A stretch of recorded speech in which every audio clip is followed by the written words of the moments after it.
ಮೊದಲನೇದಾಗಿ ಹೆಸರು, ಆ ರಾಜ್ಕುಮಾರ ಅನ್ನೋ ಹೆಸರಿಗೆ ಒಂದು ಶಕ್ತಿ ಇದೆ, ಈ ನಾಡಿನ ಜೊತೆ ಒಂದು ಸಂಬಂಧ ಇದೆ. ಆ ಹೆಸರಿಗೆ ಸಬ್ಜೆಕ್ಟು ಇದು ಮಾಡೋದು ಬಹಳ ಕಷ್ಟ. ಜನರಲ್ ಆಗಿ ಒಂದಿರುತ್ತೆ, ಈ ಥರ ಒಂದು ಹೆಸರಿಟ್ಟಾಗ ಎಕ್ಸ್ಪೆಕ್ಟೇಷನ್ ಆಕಾಶದ ಹತ್ರ ಹೋಗ್ಬಿಡುತ್ತೆ. ಆ ಥರ ಆದಾಗ ಪಾಪ ಡೈರೆಕ್ಟ್ರಿಗೆ ಭಾಳ ಕಷ್ಟ. ಸೊ ಆದರೂ ಒಂದು ಆತ್ಮೀಯತೆಯಿಂದ ನೋಡೋದಾದರೆ ಆ ಹೆಸರಿಗೆ ಏನು ಸಬ್ಜೆಕ್ಟ್ ಬಂದರೂ ಅಟ್ಯಾಚ್ ಆಗುತ್ತೆ ಅನ್ನೋ ಒಂದು ಫೀಲಿಂಗ್ ಇದೆ. ಆ್ಯಂಡ್ ನನಗೆ ಸಂತೋಷ್ ಮೇಲೆ ತುಂಬ ನಂಬಿಕೆ ಇದೆ. ಆ್ಯಂಡ್ ಅಪ್ಪು ಸರ್ ಆ ಹೆಸರಿಗೆ ನಿಜವಾದ ರೈಟ್ಸ್ ಇರುವಂಥ ವ್ಯಕ್ತಿ ಅನಿಸುತ್ತೆ. ನಿಜವಾಗ್ಲೂ ಒಬ್ಬ ರಾಜ್ಕುಮಾರನೇ ಅವರು ನಮ್ಮ ಇಂಡಸ್ಟ್ರಿಗೆ. ಆ್ಯಂಡ್ ತುಂಬ ಸಿಂಪಲ್ ಸಬ್ಜೆಕ್ಟ್, ನನಗೆ ಸ್ವಲ್ಪ ಐಡಿಯಾ ಇದೆ. ಆ್ಯಂಡ್ ತುಂಬ ಚೆನ್ನಾಗಿ ಕಾಣಿಸ್ತಾ ಇದ್ದಾರೆ. ಸ್ಟಿಲ್ಸ್ ನೋಡೋದು ಆಗ್ಬೋದು ಅಥವಾ ಸಣ್ಣ ಪುಟ್ಟ ಮೇಕಿಂಗ್ ಸಂತೋಷ ನನಗೆ ತೋರಿಸ್ತಾ ತುಂಬಾ ರಿಫ್ರೆಶಿಂಗ್ ಆಗಿದೆ. ಐ ಥಿಂಕ್ ಎಲ್ರಿಗೂ ಇಷ್ಟ ಆಗುತ್ತೆ ಅನ್ನೋದು ನನ್ನ ನಂಬಿಕೆ. ಆ್ಯಂಡ್ ಮುಖ್ಯವಾಗಿ ಇನ್ನೊಂದು ಅಟ್ಯಾಚ್ಮೆಂಟ್ ಅಂದರೆ ನಮ್ಮ ಹೊಂಬಾಳೆ ಫಿಲ್ಮ್ಸ್ ವಿಜಯ್ ಸರ್ ಅವ್ರು ನನಗೆ ಅಣ್ಣ ಇದ್ದಂಗೆ ಅಂತ ಹೇಳ್ಬೋದು. ಸೊ ಈ ಬ್ಯಾನರ್ ನನ್ನ ಹೋಮ್ ಬ್ಯಾನರ್ ಅಂತ ಹೇಳಿದ್ರೆ ತಪ್ಪಾಗಲ್ಲ. ಅಷ್ಟು ಒಂದು ಆತ್ಮೀಯತೆ ಇದೆ. ಮಾಸ್ಟರ್ ಪೀಸ್ ಮಾಡಿದ್ದೀವಿ, KGF ಮಾಡ್ತಾ ಇದ್ದೀವಿ, ಮತ್ತೆ ಮುಂದೆ ಹಲವಾರು ಸಿನಿಮಾಗಳು ಮಾಡ್ತೀವಿ. ಸೊ ಆ ಥರದ್ದೊಂದು ಸ್ಪೆಷಲ್ ರಿಲೇಷನ್ಶಿಪ್. ನಾನೇನಾದರೂ ಅಕಸ್ಮಾತ್ ಅವಾಗ ಹೀರೋಯಿನ್ ಆಗಿದ್ದಿದ್ರೆ ರಾಜ್ಕುಮಾರ್ ಅವ್ರು ಕ್ಯಾಚ್ ಹಾಕೋಬಿಡ್ತಿದ್ದೆ. ಮಿಸ್ ಆಗೋಯ್ತು. ರಾಜ್ಕುಮಾರ ಅನ್ನೋ ಒಂದು ಹೆಸರಲ್ಲೇ ಭಾಳ ಅದ್ಭುತವಾದಂಥ ಒಂದು ಶಕ್ತಿ ಇದೆ. ಬಹುಶಃ ನಾವು ಬಾಲ್ಯಾವಸ್ಥೆಯಿಂದನೂ ಅವರ ಸಿನಿಮಾನ ನೋಡ್ಕೊಂಡು ಬೆಳೆದವರು.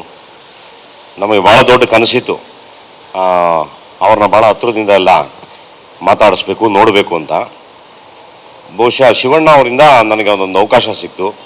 ಅವ್ರ ರಣರಂಗ ಚಿತ್ರ ಮಾಡಿದಾಗ, ಅದು RR ಕಾಪಿ ನೋಡೋಕ್ಕೆ ಅವ್ರು ಬಂದಾಗ, ಅವಾಗ ಪ್ರಥಮವಾಗಿ ನಾನು ಅವ್ರನ್ನ ಭೇಟಿ ಮಾಡುವಂಥ ಒಂದು ಅವಕಾಶ ಸಿಕ್ತು.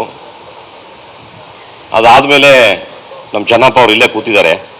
ಆವಾಗ ವಾಕಿಂಗ್ ಮಾಡಿಸೋರು ಯಜಮಾನರಿಗೆ, ಅವರು ಕ್ಯಾಚ್ ಹಾಕ್ಕೊಂಡು ಅವ್ರ ಕಡೆಯಿಂದ, ಅವ್ರ ಮಗ ಅವ್ರು ಕ್ಯಾಚ್ ಹಾಕ್ಕೊಂಡು ಈ ಕಡೆಯಿಂದ, ಹಂಗೆ ಹಿಂಗೆ ಮಾಡಿ ಮನೆ ಒಳಗೂ ಹೋಗ್ಬಿಟ್ಟೆ.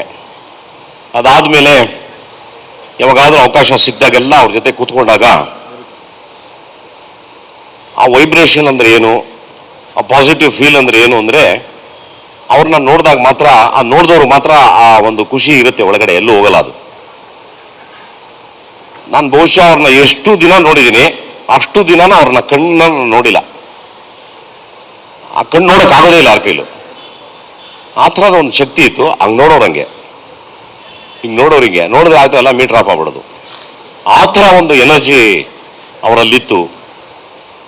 ಬಹುಶಃ ಅವ್ರ ಬಾಯಿನಲ್ಲಿ ಒಳ್ಳೇದಾಗಲಿ ಅಂತ ಏನಾದ್ರು ಆಶೀರ್ವಾದ ತಗೊಂಡ್ರೆ ಸಾಕ್ಷಾತ್ ರಾಘವೇಂದ್ರ ಸ್ವಾಮಿಗಳು ಹೇಳ್ದಂಗೆ ಅದಕ್ಕೆ ಗ್ಯಾರಂಟಿ ಆಗೇ ಆಗುತ್ತೆ. ಅದಕ್ಕೆ ನಾನೂ ಒಬ್ಬ ಸಾಕ್ಷಿ ಅಂತ ಹೇಳಕ್ಕೆ ಇಷ್ಟಪಡ್ತೀನಿ.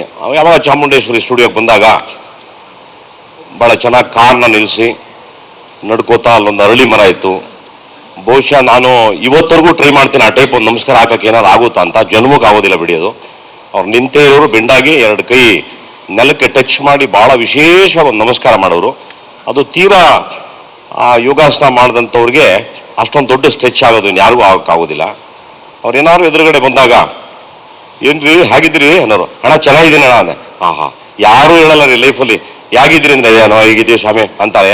ಬಾಯಿ ತುಂಬ ಚೆನ್ನಾಗಿದ್ದೀನಿ ಅಂತ ಹೇಳ್ತಿರಲ್ಲ, ಇದೇ ರೀ ಚೆನ್ನಾಗಿರ್ಬೇಕಾದ್ದು ಗುಣ ಮನುಷ್ಯನಿಗೆ ಅಂತ ಹೇಳೋರು. ಅಂಥ ಅದ್ಭುತವಾದಂಥ ಕನ್ನಡದ ಶಕ್ತಿ ಅವರು.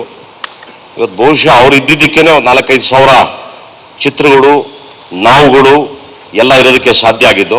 ಬಹುಶಃ ಅವ್ರು ಇಲ್ಲದೆ ಹೋಗಿದ್ರೆ ಅದು ಆಗಕ್ಕೆ ಆಗ್ತಾನೇ ಇರಲಿಲ್ವೇನೋ ಅಂತ ನನ್ನ ಮನಸ್ಸು ಇವತ್ತು ಹೇಳ್ತಾ ಇರುತ್ತೆ.